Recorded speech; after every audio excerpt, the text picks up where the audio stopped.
Dalam episod yang lalu telah kita bincangkan tentang kesukarelawanan banjir, bahkan menjawab juga kritik tentang telatnya pelancaran, walhal ia merupakan satu NGO yang telah pun berfungsi lama. Dan kemudian kita juga bercakap soal sukan dan industrinya.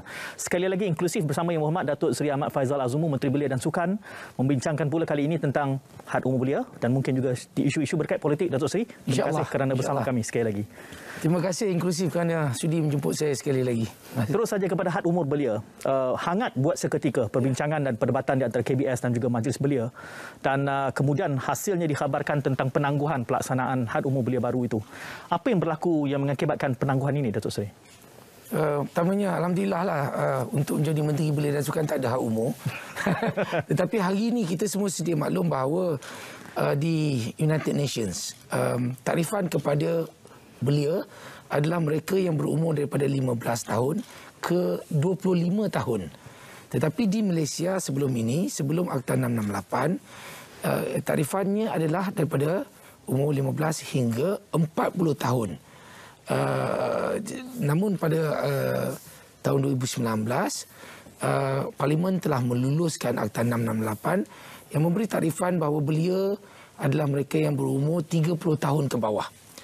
Jadi itu yang sedang saya usahakan, dan saya telah diingatkan oleh Yang Amat Berhormat Perdana Menteri juga.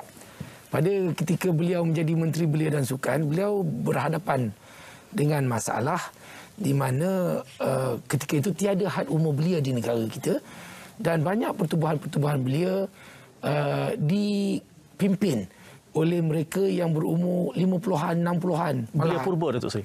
Wallahualam nak panggil apa pun lah. Tetapi itu keadaannya pada ketika itu. Dan Yang Amat Berhormat Perdana Menteri sendiri yang telah berjaya menurunkan had umur kepada tahap 40 tahun pada ketika itu. Jadi alhamdulillah ianya berjalan dengan baik walaupun banyak masalah yang dihadapi oleh beliau pada ketika itu. Jadi sekarang ini ada masalah yang sama. Dan sebenarnya kalau mengikut keputusan yang telah dibuat oleh mantan Menteri-Menteri Belia dan Sukan yang lalu, yang telah dimaklumkan kepada Parlimen secara rasmi, maka saya sebagai Menteri Belia dan Sukan yang baru meneruskan keputusan yang telah dibuat sebelum ini. Namun kita mendapati begitu banyak feedback maklum balas yang diterima daripada pertubuhan-pertubuhan belia seluruh negara. Saya telah berjumpa dengan mereka, termasuk kepimpinan tertinggi Majlis Belia Malaysia sendiri. Dan mereka, alhamdulillah, saya amat-amat bersyukur dan berterima kasih setinggi-tinggi penghargaan kepada semua kepimpinan belia di seluruh negara yang telah bersetuju dengan Akta 668 untuk meneruskan had umur ini dikekalkan kepada 30 tahun ke bawah. Namun mereka memohon kepada pihak Kementerian Belia dan Sukan tarikh pelaksanaannya dapat dianjakkan ke satu tempoh kerana ada pertubuhan-pertubuhan yang terpaksa jika kita mengadakan pada 1 bulan Januari, maka mereka terpaksa mengadakan proses-proses lain kerana mereka akan ada AGM yang akan membuat pemilihan kepimpinan dan sebagainya yang perlu mendapat mesyuarat-mesyuarat pencalonan dan sebagainya. Oleh kerana saya hanya memikul jawatan Menteri Belia dan Sukan ini di penghujung tahun, dan saya umumkan di Parlimen bahawa akan mulakan pada 1 Januari. Hari ini saya telah pun bersetuju dengan mereka. Kami mencapai kata sepakat untuk menangguhkannya. Tapi tarikh penangguhan tu belum dapat kata sepakat, tetapi dalam tahun ini juga, tahun 2022 ini, kita akan tetapkan satu tarikh untuk mula pelaksanaan Akta 668 yang telah diwartakan oleh kerajaan. Ya, Datuk Seri, sebelum ini kita melihat perdebatan tentang menurunkan had umur ini mengambil masa yang panjang. Tetapi kelihatannya pada kali ini disebabkan oleh konvensyen antarabangsa. Maka kita membincangkan ini dan timbul respon balas daripada pimpinan belia. Tadi digambarkan prosesnya adalah kerana untuk memastikan transisinya lancar. Apakah semata-mata itu yang menjadi cabaran?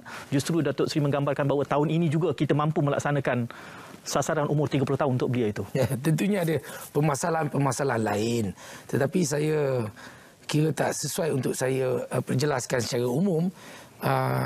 Saya nak berbincang secara adik-beradik dengan rakan-rakan kepimpinan pertubuhan-pertubuhan belia walaupun kita faham ada di kalangan yang susah nak lepaskan jawatan ataupun yang telah merancang untuk terus mengambil alih kepimpinan adalah di kalangan mereka yang berumur lebih daripada 30 tahun. Ada juga permasalahan di kalangan dari segi aset pertubuhan yang susah nak dilepaskan. Jadi ini antara perkara-perkara yang menimbulkan permasalahan. Namun insya-Allah saya amat yakin daripada perbincangan-perbincangan yang telah kami buat, sesi-sesi libat urus, ianya akan dapat kita selesaikan dengan cara yang terbaik. Ada soft landing bagi kepimpinan sedia ada kepada kepimpinan baru yang berumur 30 tahun ke bawah. Sasaran yang Datuk Seri letakkan pada tahun ini juga, itu sasaran yang realistik atau ia bertujuan untuk komensurit dengan tarikh PRU?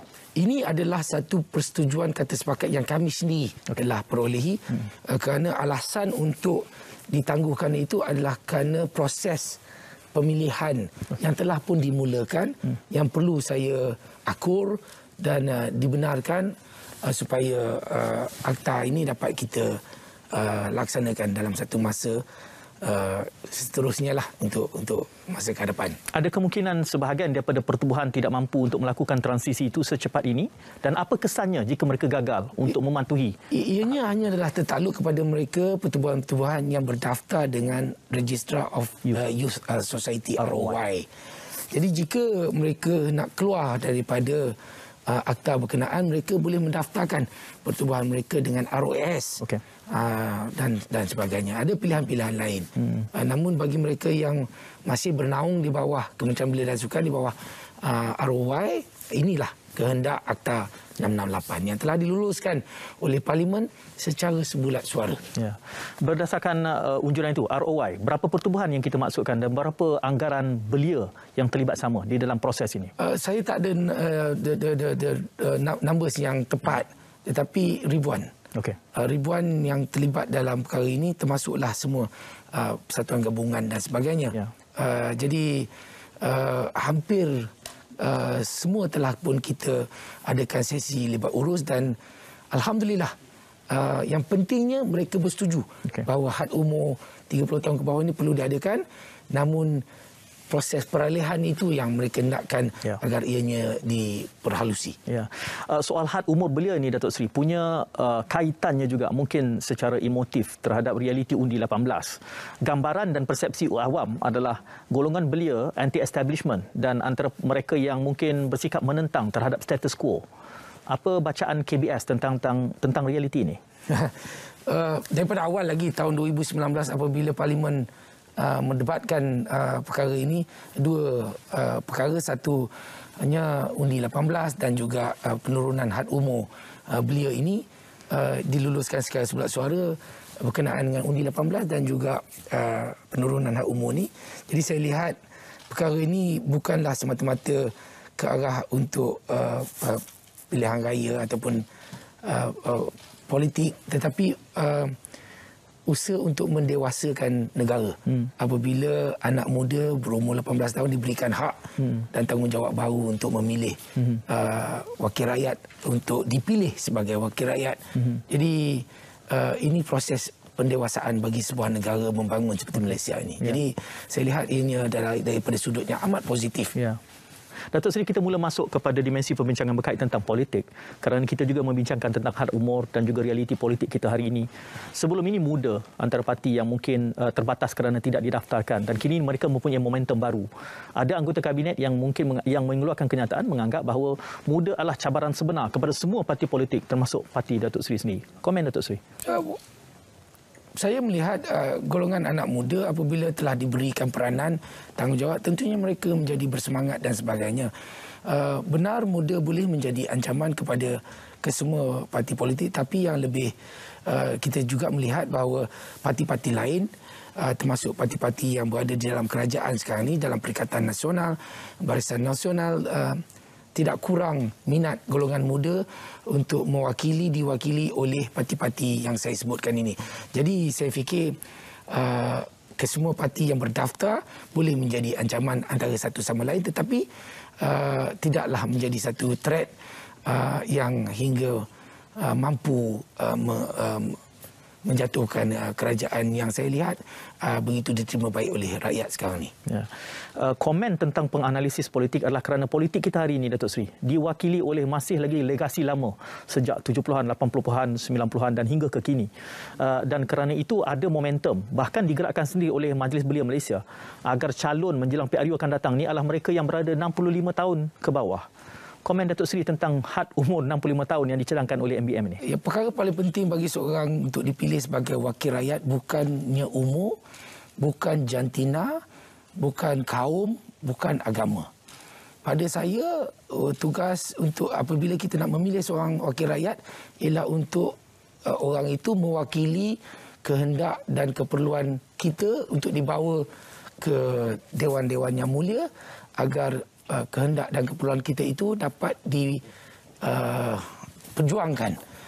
Jadi kalau bercakap tentang had umur untuk calon ni, saya kurang bersetuju kerana jika umur muda tetapi tak bekerja, tidak amanah, tidak bertanggungjawab, tiada maknanya. Begitu juga kalau umur yang telah dewasa, telah berumur lebih 65 tahun, 70 tahun tetapi kalau tidak dapat berfungsi dengan baik sebagai seorang wakil rakyat juga tidak ada maknanya bagi rakyat. Jadi usia, warna kulit, latar belakang agama, bangsa tidak jadi apa-apa asalkan tanggungjawab peranan sebagai wakil rakyat itu dapat dibuat dengan baik. Jadi Datuk Seri, saya bersama Datuk Seri, portfolionya Menteri Belia dan Sukan, dan saya kira itu adalah portfolio yang strategik menjelang PRU akan datang.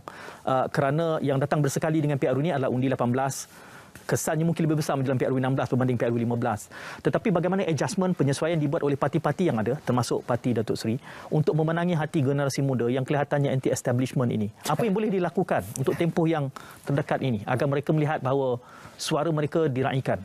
Kerana buat masa ini, baik di PRN, calon-calon muda hanyalah sekadar pelengkap dan mungkin sekadar acid test saja untuk menggambarkan kesediaan semua parti untuk menerima suara orang muda, tidak lebih daripada itu. Saya berpandangan jika ada di kalangan kita yang melihat anak-anak muda sebagai anti-establishment, sebenarnya adalah mereka yang tidak mahu mendekati, memahami golongan muda. Saya melihat anak muda bukan anti-establishment, tetapi mereka juga bukan pro-establishment. Apa yang mereka selalunya perjuangkan mungkin tidak selari dengan ibu bapa, kehendak dan keperluan ibu bapa mereka ataupun mereka golongan yang lebih tua, yang lebih berpengalaman dan sebagainya. Namun pada saya mereka hanya bercakap berkenaan dengan isu base, isu tertentu. Kita tidak boleh dilihat, ianya tak boleh kita bagi secara general, secara umum bahawa mereka anti-establishment jika tidak bersetuju dengan satu atau dua perkara pokok, satu dua perkara polisi kerajaan yang tidak dipersetujui. Namun libat urus, sentiasa mendekati mereka ini perlu kita terus lakukan supaya we can find berjumpa di satu titik pertemuan yang akan menguntungkan ke semua pihak.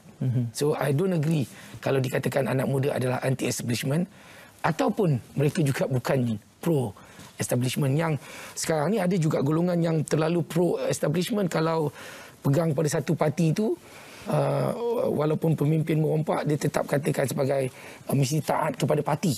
Jadi itu juga salah. Jadi kita perlu dapat seimbangkan kedua perkara ni. Selepas keputusan PRN Melaka, ada bacaan mengatakan itu merupakan suatu breakthrough besar kepada perikatan. Apa bacaan Datuk Seri? Alhamdulillah, pada saya kita melihat keputusan itu memberi kesan, menunjukkan perkembangan yang begitu baik kepada Perikatan Nasional.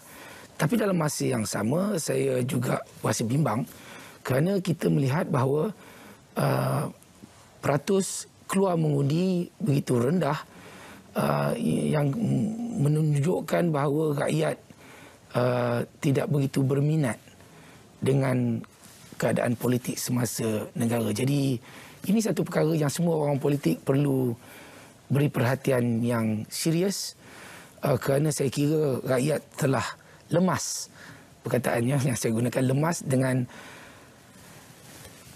percaturan, pergolakan dan apa yang berlaku dalam dunia politik hari ini. Jadi saya bertanggungjawab bersama dengan rakan-rakan pemimpin politik yang lain ada tanggungjawab untuk kembalikan perhatian rakyat kepada pentingnya menggunakan hak dan tanggungjawab dengan baik, memilih, keluar mengundi, kerana akhirnya jika kita tersalah pilih, kita sendiri yang akan dapat kesan buruk akibat daripada perbuatan kita sendiri. Ya.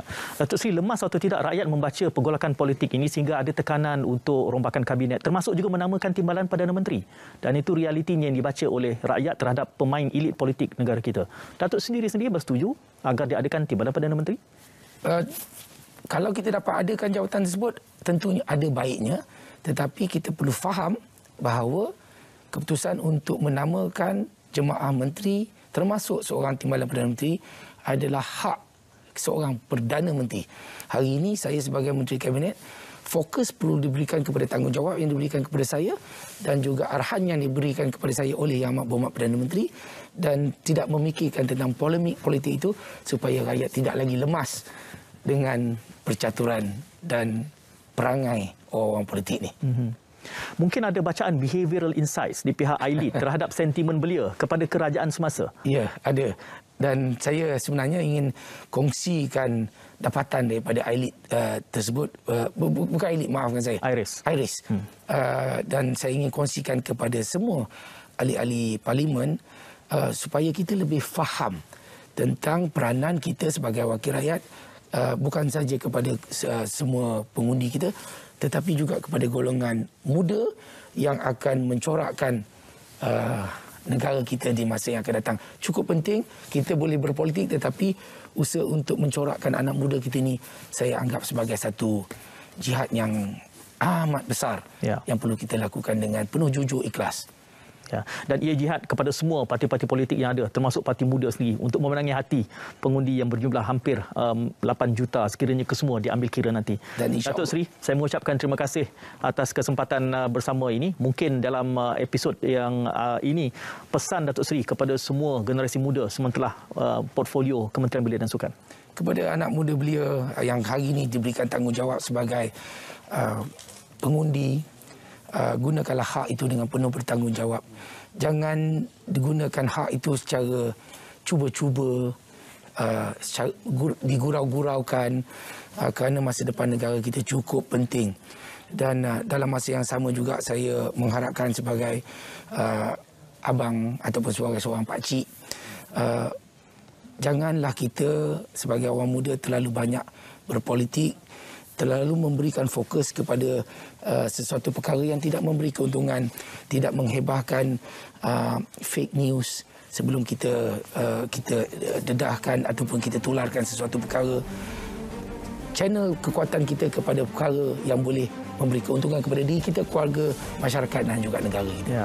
Datuk Seri, nasihat agar jangan terlalu berpolitik datangnya daripada orang politik. Itu sesuatu yang langka. Terima kasih saya ucapkan atas nasihat itu. Dan terima kasih kepada semua penonton yang menyaksikan Inklusif. Nantikan Inklusif akan datang insya-Allah lebih banyak tema dan juga tetamu yang mendebarkan. Assalamualaikum dan salam muhibah.